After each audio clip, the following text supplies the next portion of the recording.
Bem, com alegria então a gente vai começar essa nossa conversa sobre esse documento. Como o padre falou, se chama Dominus Iesus, significa Senhor Jesus, ou Jesus é o Senhor.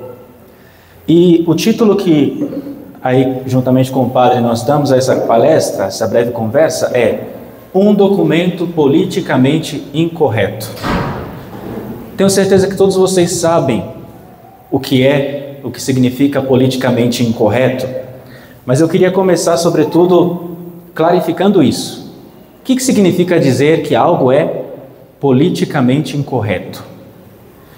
Pode passar. Vamos entender, em primeiro lugar, qual que é a base de onde surge essa realidade do politicamente incorreto. E a base é... Pode dar, não, passar o slide. A base é o que nós podemos chamar de a necessidade de afiliação. Parece complicado, mas é muito simples. Vou resumir. Todos nós, todos vocês que estão aqui, todo ser humano, tem uma tendência a querer fazer parte do grupo. A gente quer se integrar, a gente não quer ser diferente de todo mundo. Quando a gente chega, por exemplo, num grupo de gente desconhecida, a primeira coisa que a gente faz é meio que olhar ao redor, ver como as pessoas agem, para a gente agir mais ou menos do mesmo jeito, porque a gente quer ser parte do grupo. Tem um experimento, eu vou mostrar para vocês aqui esse vídeo, que mostra isso na prática, bem rápido. Como a gente tende a imitar, a nos integrar no grupo. Pode dar play. Está todo mundo vendo aí, mais ou menos? Então essa senhora aqui, ela é normal, não é uma atriz. Mas as pessoas que vão entrar no elevador são atores. Vamos ver. Ela entra tranquilamente, toma ali a posição dela, aí entram os atores. E todos eles ficam voltados para um lado, o mesmo lado. Olha, já começa a achar estranho. Como assim? Todo mundo para o mesmo lado? Ela vai e vira ela também. Porque ela quer se integrar, ela não quer ser diferente. Outras cenas, mesma coisa acontecendo. Chega aí, o rapaz fica tranquilo, entram os atores.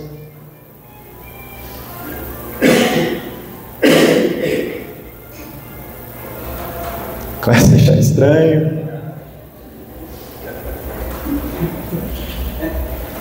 Vira para o mesmo lado. É uma tendência na gente muito forte. Funcionamos assim.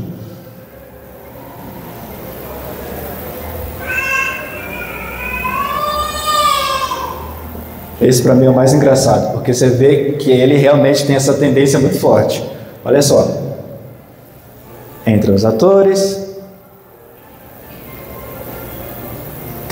Olha só ele olhando para ver como é a regra, como é a lei.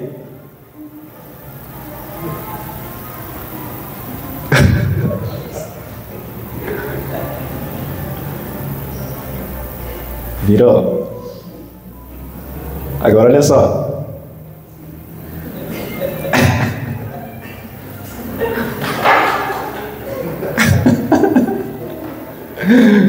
Ai. Virou também. Não, peraí, isso é brincadeira, né, pessoal?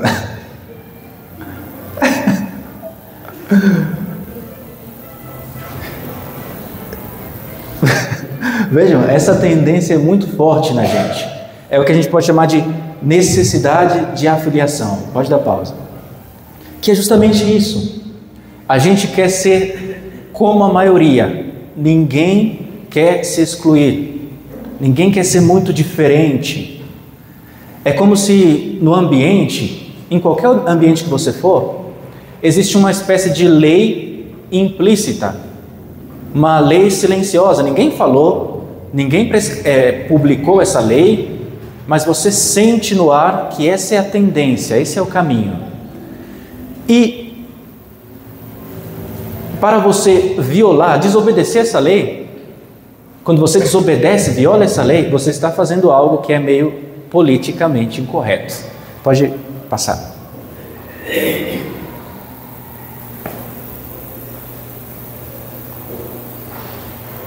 Então essa lei da necessidade da aprovação, ela nos leva ao quê? Nos leva a nos adequar, a querer nos adequar à maioria, ao que faz a maioria. Qual que é o estímulo dessa lei? O prêmio e o castigo. Como assim? Se você se adequa à maioria, você é premiado. Ou seja, as pessoas te elogiam, as pessoas te recebem, você se sente bem, normal. Se você viola essa lei, as pessoas te castigam. Não necessariamente vão bater em você, mas provavelmente vão olhar estranho, vão fazer algum comentário. Você vai sentir que de alguma maneira você está sendo castigado. E esse mecanismo aqui de prêmio e de castigo é o que faz com que a lei seja muito bem observada, muito bem obedecida por todos. Hoje em dia, essa lei de prêmio e de castigo está muito fortalecida pelo que nós chamamos de meio de comunicação. Você vê, sei lá, na televisão, é toda uma propaganda que premia, que aplaude, elogia, quando as pessoas obedecem à lei, à norma, o politicamente incorreto. E ao mesmo tempo vão te destruir, vão destruir a sua imagem se você ousa se opor a essa tendência. Isso vai construindo na sociedade, graças aos meios de comunicação e a todas as outras coisas, vai construindo um politicamente incorreto muito forte.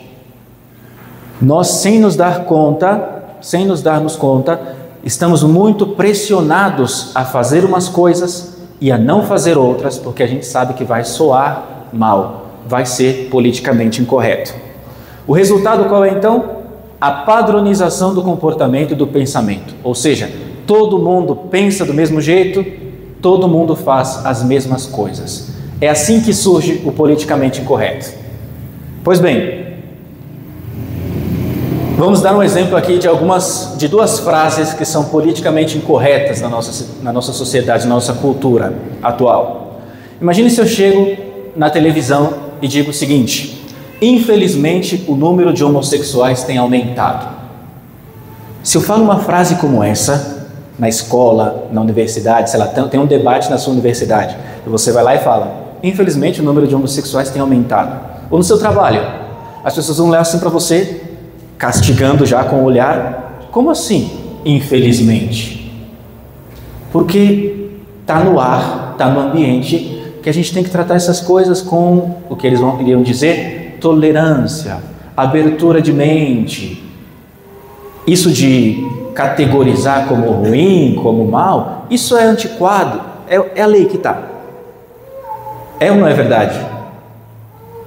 Se você quiser fazer a experiência no seu ambiente de trabalho, faça. Você vai ver que você vai ser fulminado com o olhar e com palavras. Ou imagine essa outra frase aqui: precisamos de mais homens e menos mulheres no exército. Imagine se eu falo isso. É uma coisa óbvia, no meu ponto de vista é óbvio que é melhor ter homens no exército do que mulheres. E todo mundo pensa mais ou menos do mesmo jeito. Não porque as mulheres sejam seres inferiores, nada disso. Mas porque, bom, no exército se trata de lutar, de ir para a guerra, de combater. E um homem lutando com uma mulher, quem é que duvida que o homem vai ganhar?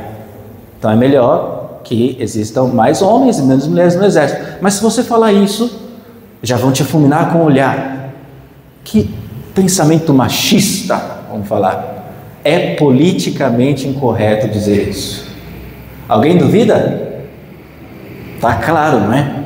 Porque esse é o ambiente onde nós estamos respirando, onde nós estamos vivendo. Pois bem, como sabemos que certas atitudes, certas palavras, certas frases são politicamente incorretas? A gente sabe pela reação que elas provocam. Se você falar algo politicamente incorreto, você vai saber, porque todo mundo vai demonstrar que você saiu da norma. É como se todo mundo tivesse virado para cá e você estivesse virado para cá. Todo mundo vai olhar para você assim: e esse de onde saiu? Esse marciano aqui de onde saiu? Com esse pensamento tão distinto, com essa visão tão ultrapassada, vão de alguma maneira fazer você sentir que você está sendo politicamente incorreto.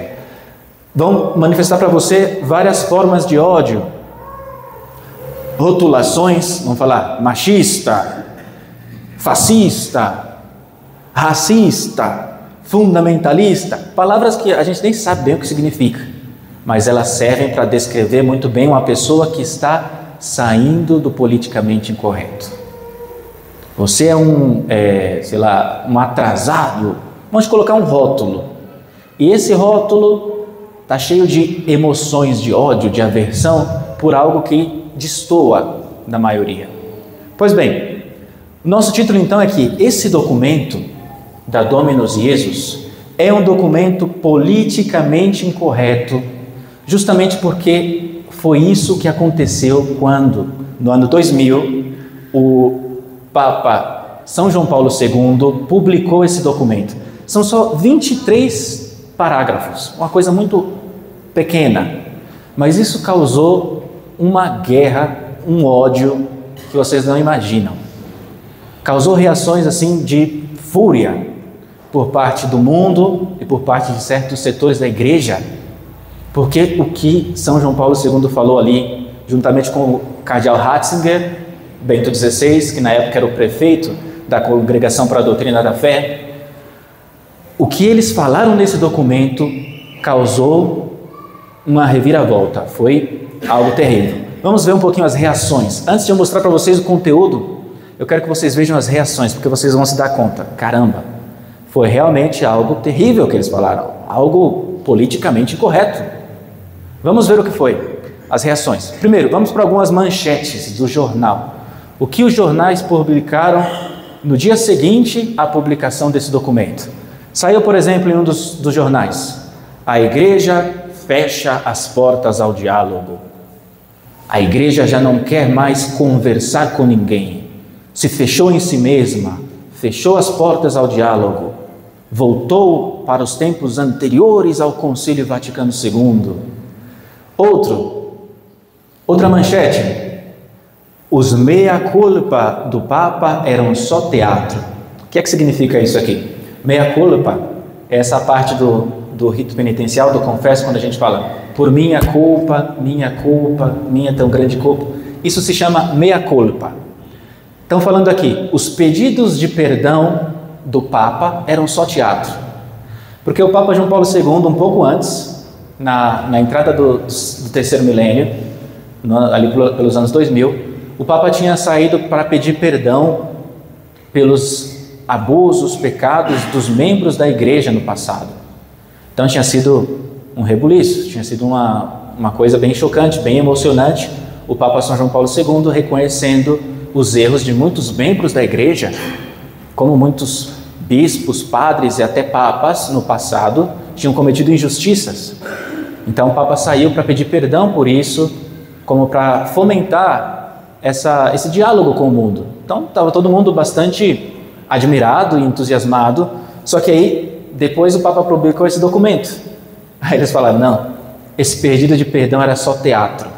A igreja continua querendo oprimir todo mundo. Muita fúria.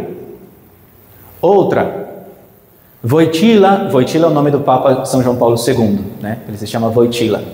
Wojtyla despreza as igrejas irmãs. O Papa despreza as outras religiões.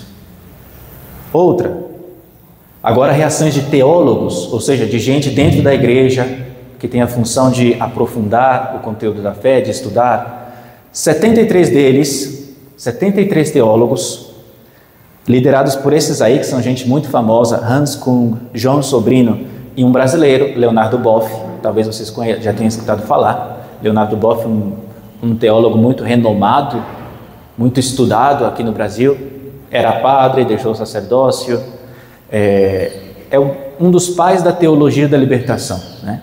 Eles, 73 deles, assinaram um documento, publicaram um documento respondendo a Dominus Iesus, com muita fúria, muita raiva do que o Papa tinha dito ali.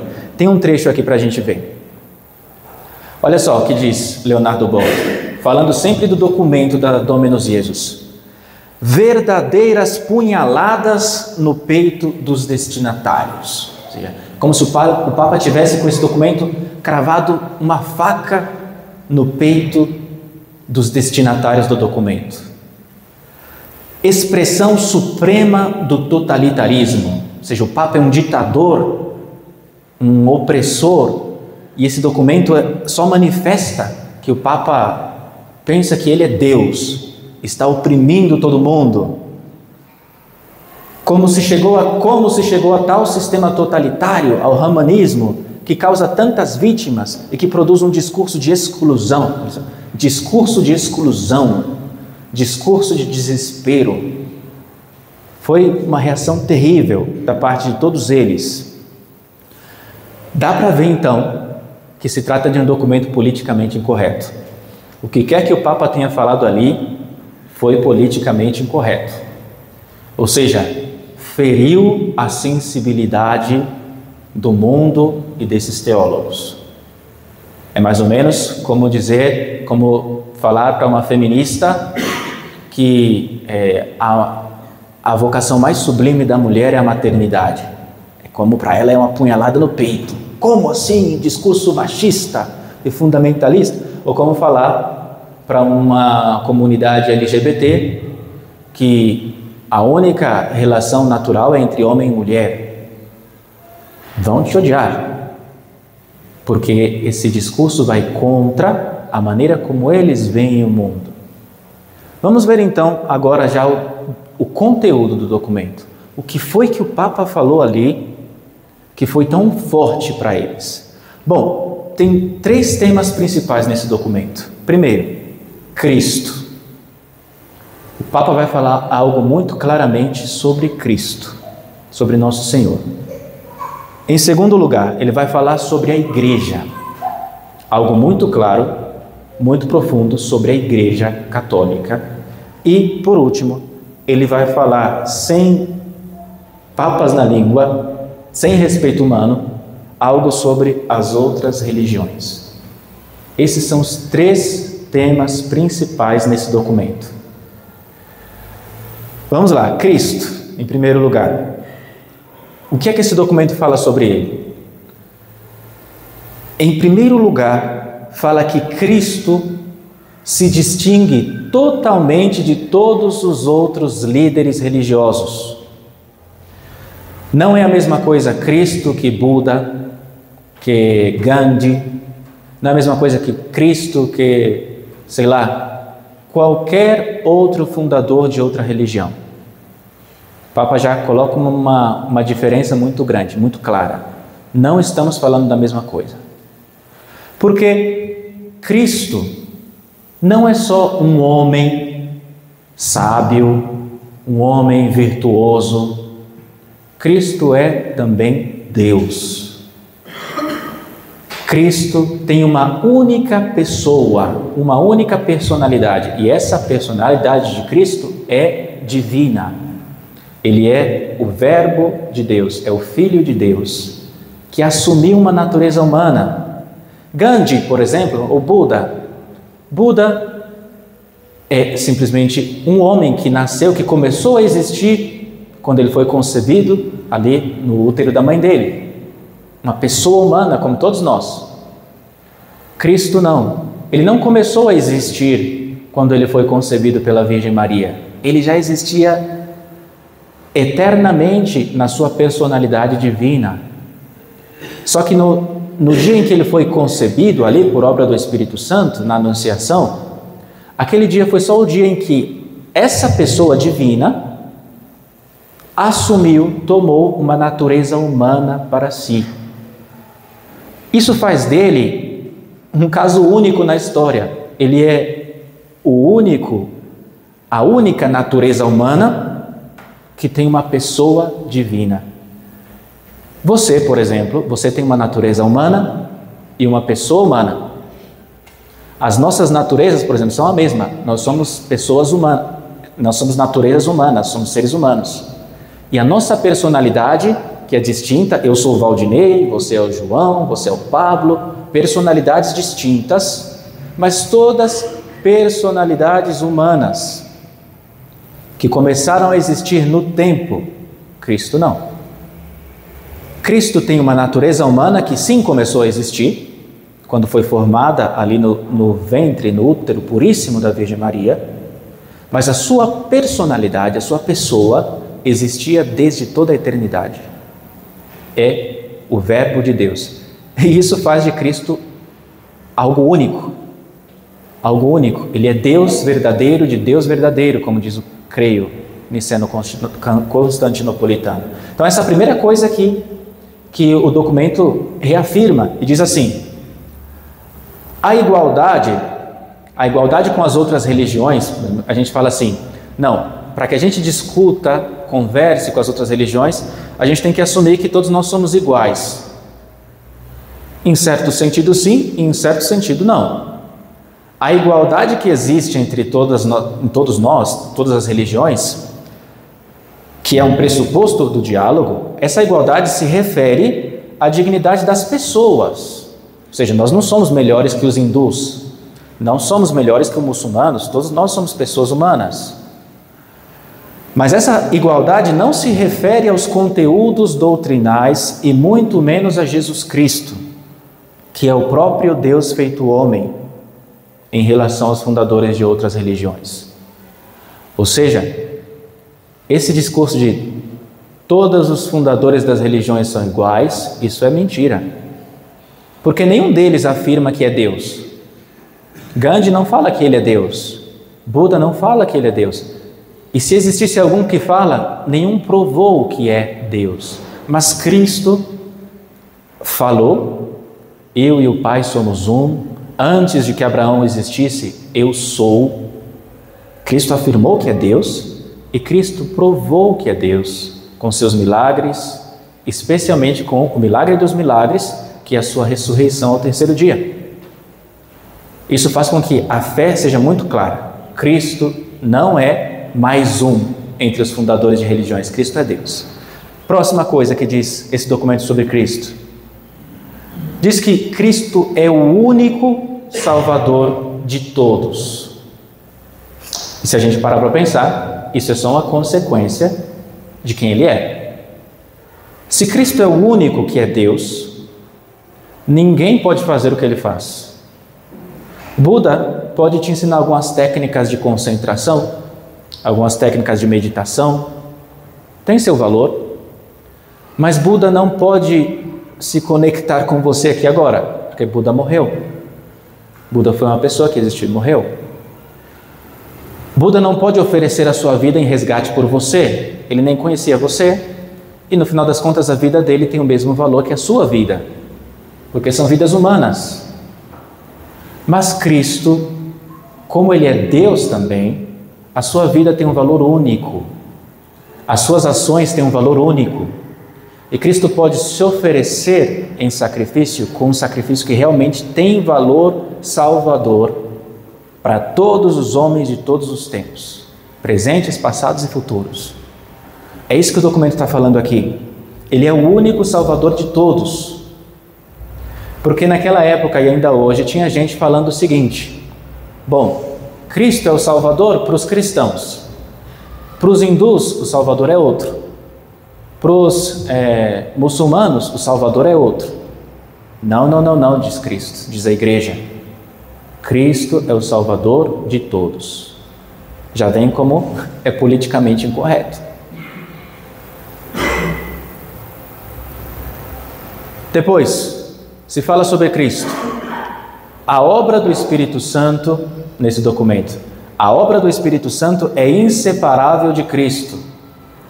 Ou seja, a gente só recebe a graça de Deus através de Cristo. Porque tinha gente com essa teoria aqui. Bom, a missão de Cristo foi só para o povo judeu, para o Ocidente aqui, para a nossa parte do mundo. O Espírito Santo vem para nós através de Cristo aqui. Mas lá na Índia, que é outra cultura, lá o Espírito Santo vem através de outros meios. Lá na China, lá no Japão, vem através de Buda. Lá na Índia vem através de outros. No passado vinha através das religiões pagãs. Tinha gente dizendo isso, mas o documento afirma claramente: não. A graça do Espírito Santo é inseparável de Cristo. Não posso separar o dom de Deus, a graça de Deus, da obra redentora de nosso Senhor. São inseparáveis, é uma coisa só.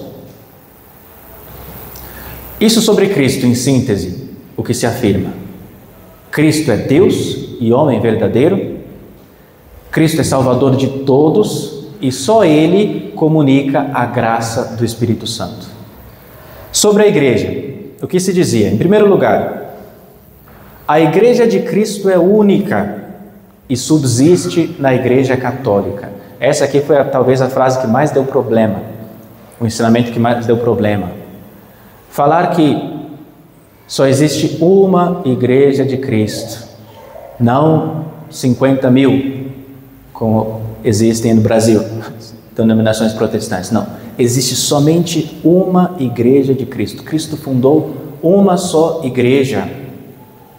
Quando Ele reuniu em torno a si 12 apóstolos, constituiu um deles como chefe, São Pedro, confiou a eles uma doutrina, sacramentos, que eles transmitissem, e isso permanece até nós, numa série ininterrupta, sem interrupção de papas, desde São Pedro até o Papa Leão XIV. Uma só igreja, diz o documento. Mas atenção a essa palavrinha aqui, que ela é muito importante. Esta igreja de Cristo subsiste na igreja católica. Por que o documento não colocou essa igreja de Cristo é a igreja católica, mas subsiste na igreja católica? Por quê? O que significa essa palavrinha subsiste?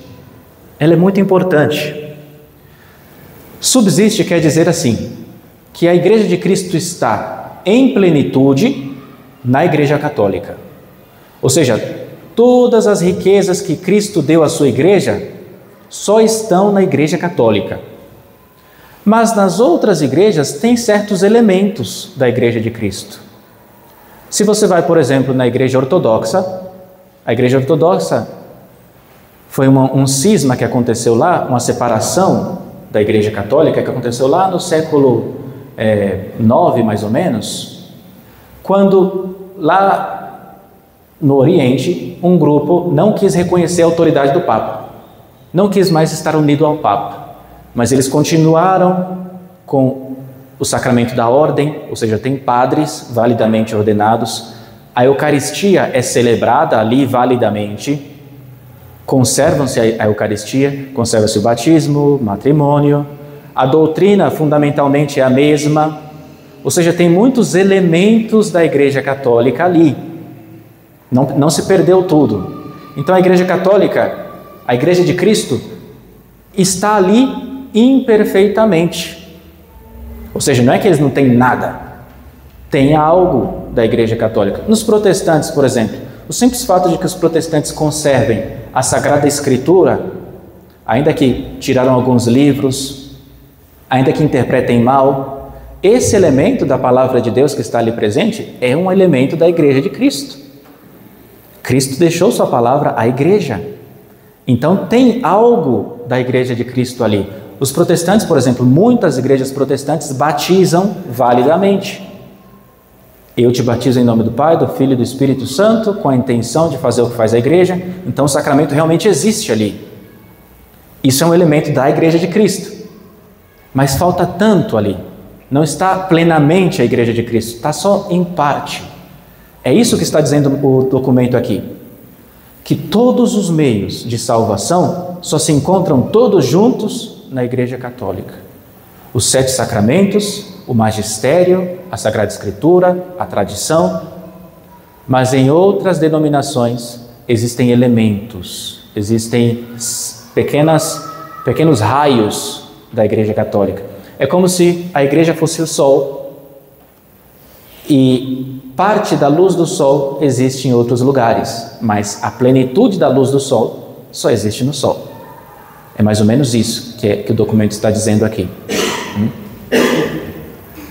Diz assim o documento, só para ler um trecho: os fiéis são obrigados a professar que existe uma continuidade histórica entre a Igreja fundada por Cristo e a Igreja Católica. Ou seja, A igreja fundada por Cristo e a igreja católica são a mesma coisa. Existe uma continuidade graças aos papas que se sucedem aí desde São Pedro. Esta é a única igreja de Cristo. Esta igreja, como sociedade constituída e organizada neste mundo, subsiste na igreja católica governada pelo sucessor de Pedro e pelos bispos em comunhão com ele. Primeira coisa sobre a igreja. Segunda, a igreja é mediadora de salvação para todos. Isso aqui também é muito politicamente incorreto. O que quer dizer? Todo mundo que se salva graças à igreja católica.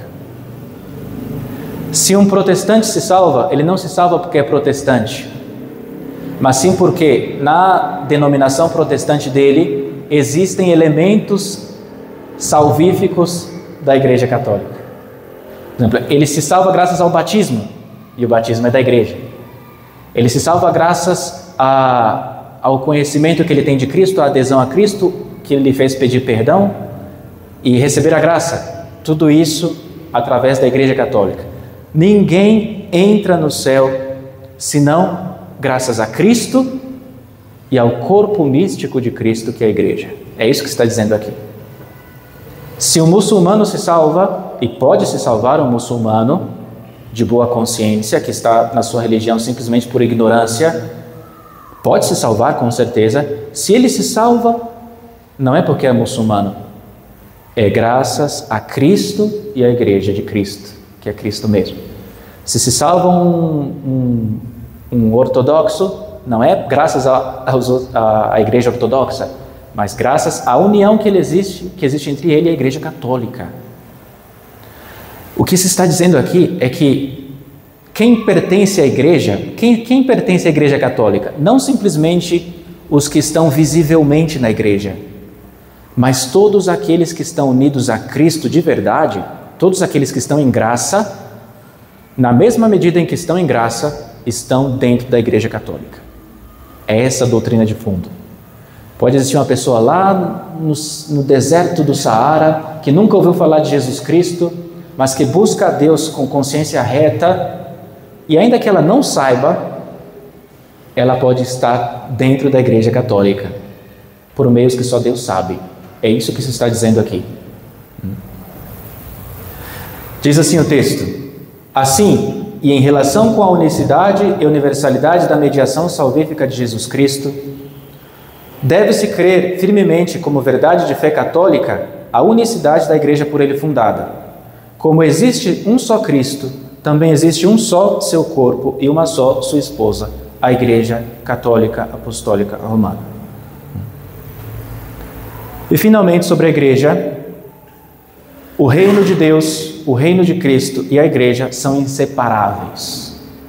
Isso aqui a gente tem que explicar, porque naquela época, e também hoje, infelizmente, tinha gente dizendo o seguinte: bom, uma coisa é a igreja católica, nós fazemos parte dela, e outra coisa é o reino de Deus, o povo de Deus. O povo de Deus é maior que a igreja católica. Como? A igreja católica é só uma partezinha do povo de Deus. Tem outros povos que juntos formam o reino de Deus. Não. Diz a igreja, diz o Papa, não é assim. Reino de Deus e igreja, é verdade, não são a mesma coisa, mas coincidem. Não dá para separar. O reino de Deus, que compreende todas as pessoas que estão unidas com Deus, é inseparável da igreja, que é o início do reino de Deus aqui na terra. Aqui na terra, Cristo fala que o príncipe deste mundo é o demônio. Ou seja, quer dizer que existe um reino do mal aqui. E existe também um reino de Deus. Só que esse reino de Deus não é uma coisa separada da igreja. Esse reino de Deus, ele existe na igreja, coincide com ela, então não dá para separar. Essa é outra afirmação sobre a igreja. E finalmente, para terminar, sobre as outras religiões, o que é que o documento fala? Bom, a gente já viu bastante coisa sobre as outras religiões, né? Mas o que é que fala em concreto? Primeiro, todas as religiões, islamismo, hinduísmo, qualquer uma que você imaginar, todas elas têm coisas boas. Ou seja, o documento reconhece que tem coisas boas, não é tudo ruim.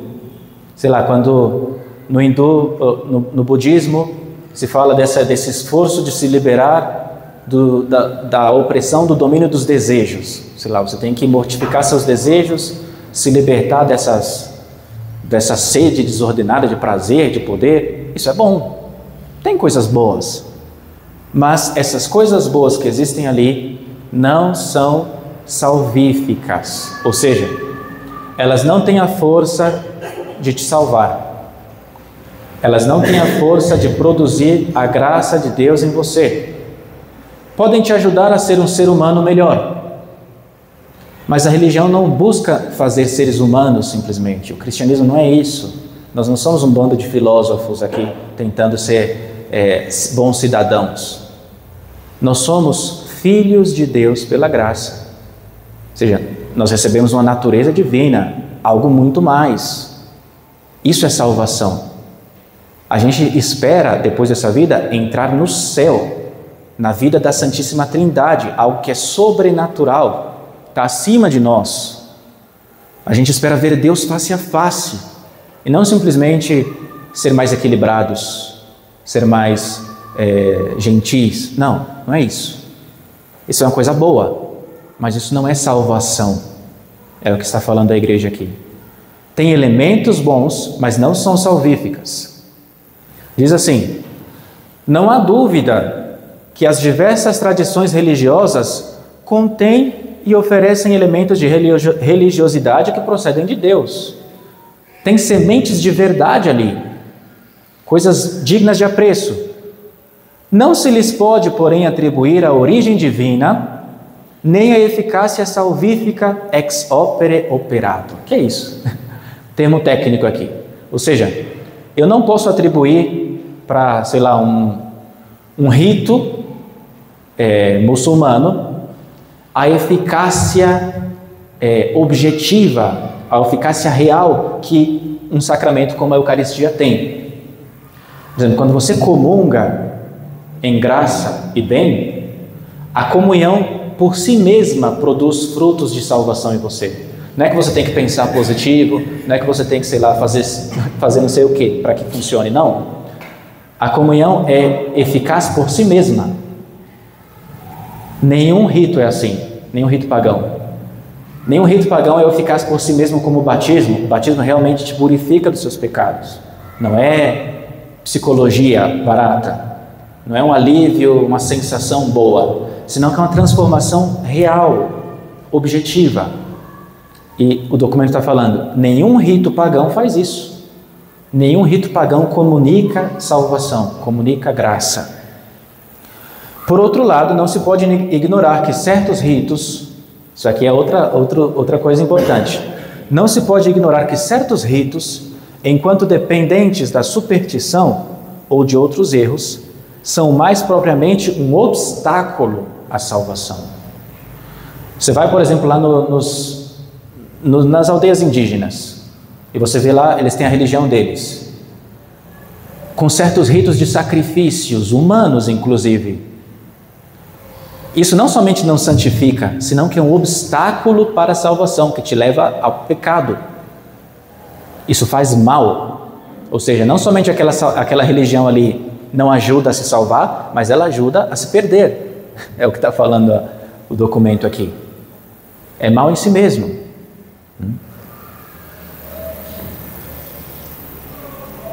Por último, não dá no mesmo. É o que diz o documento, pode passar. Não dá no mesmo uma religião e outra. É a conclusão lógica.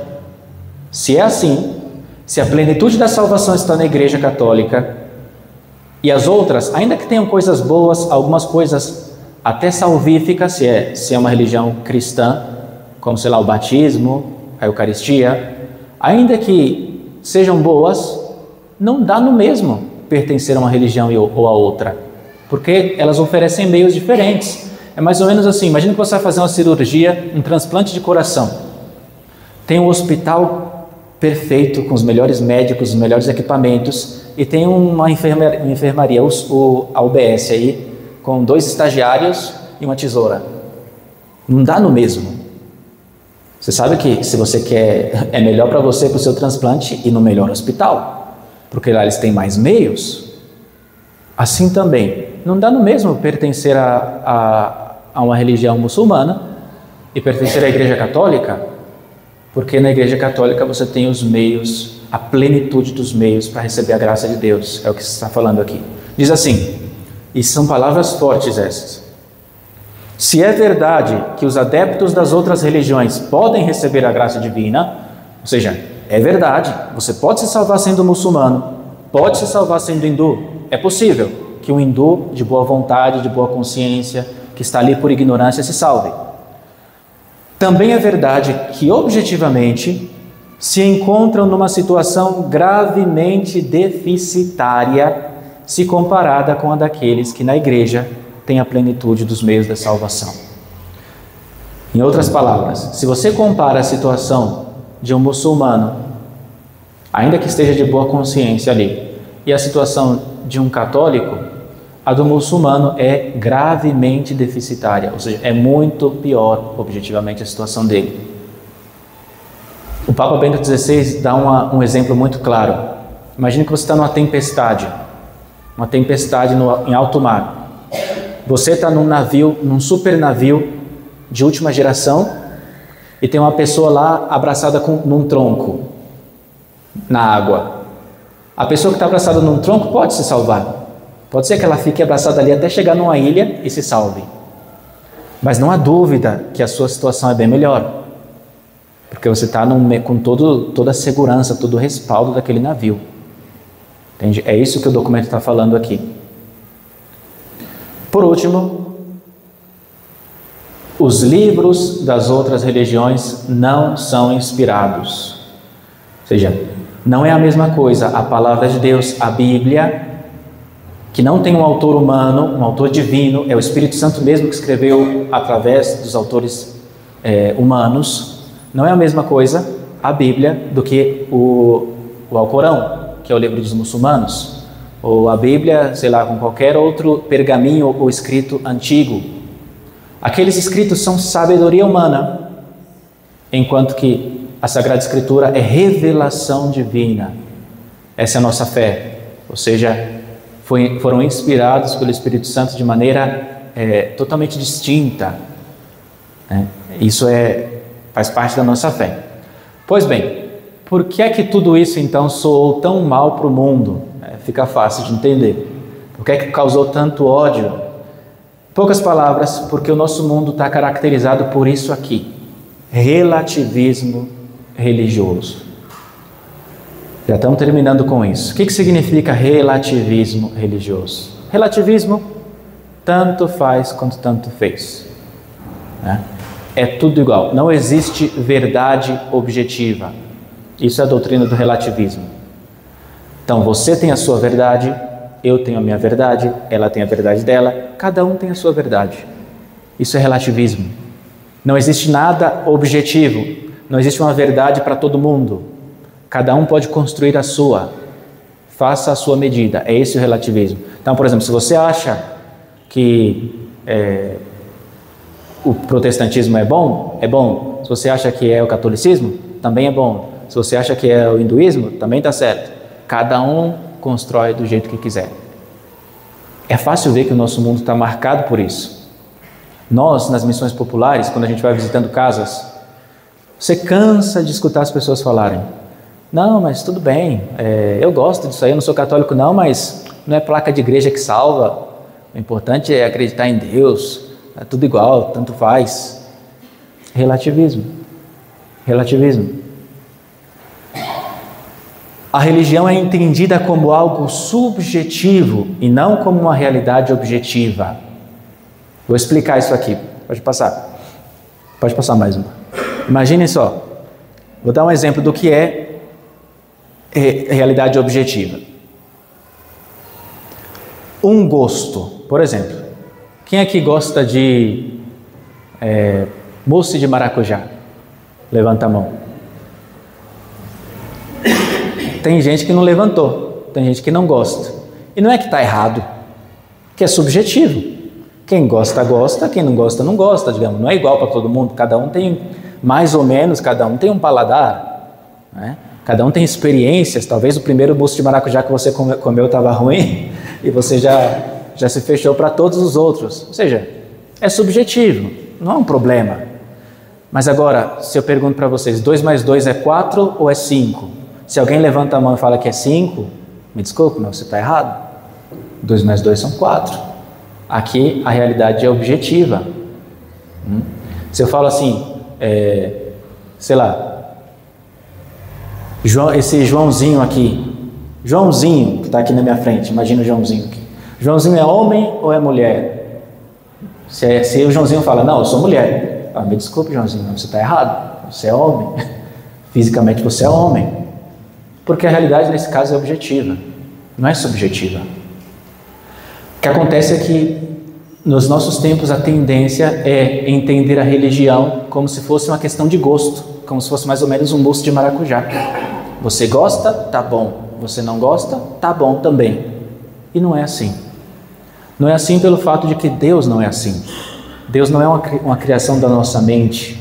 Deus é uma pessoa, 3 pessoas reais, que agiram de uma maneira determinada para a nossa salvação, enviando a segunda pessoa a esse mundo que tomou uma natureza humana num determinado lugar da história, num determinado tempo, e essa pessoa que é divina e humana na sua natureza, fundou uma igreja, instituiu uns meios de salvação e quis assim comunicar o acesso à sua vida íntima, que é o paraíso. Então, isso foi o que aconteceu. Quer nós gostemos, quer não gostemos, essa é a realidade dos fatos. E é isso que a igreja quis recalcar. Com muita cara de pau, digamos assim, com muita parresia, muita coragem, mas também com muita caridade. Porque o que motiva a igreja a ser tão clara assim nesse documento não é um certo orgulho de se julgar melhor, ou nada disso. É simplesmente o desejo de ser fiel a Cristo, que morreu na cruz justamente porque não quis sacrificar a verdade sobre ele. Não quis sacrificar a verdade de que ele é o Filho de Deus e por isso morreu na cruz. E nós que temos fé nele, não poderíamos não fazer a mesma coisa. É o dever, o serviço que a igreja presta ao mundo, anunciar claramente a pessoa, a vida, a obra de Jesus de Nazaré, como diz o documento Dei Verbum do Vaticano II. E assim comunicar a salvação a todos, né? Isso.